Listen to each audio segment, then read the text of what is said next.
Allegations of payoffs have been the buzz at Norfolk City Hall, where officials just finished talking about it. Contractor Andy Zobe is accused of bribing city officials for special treatment.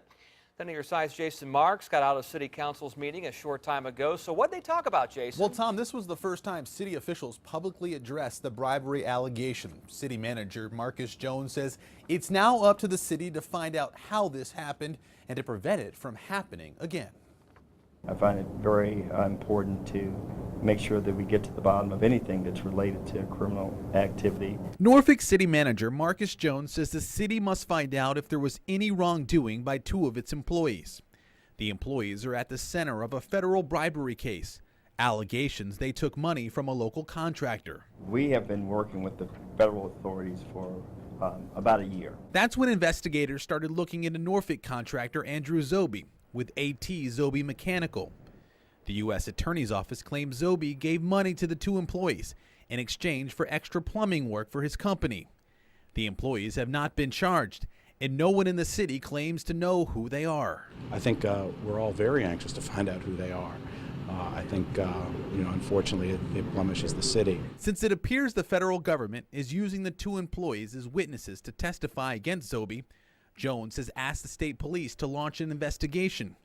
Troopers will determine if those employees will face state charges. Does it concern you that this investigation's been going on for a year and these employees could have been working here the whole time? Well, that does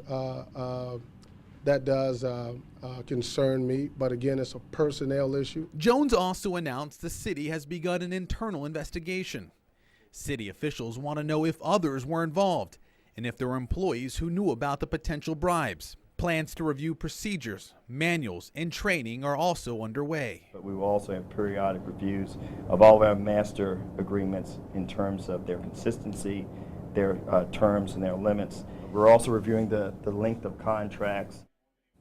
City officials also want to make sure the folks who are handling these contracts are qualified to do so.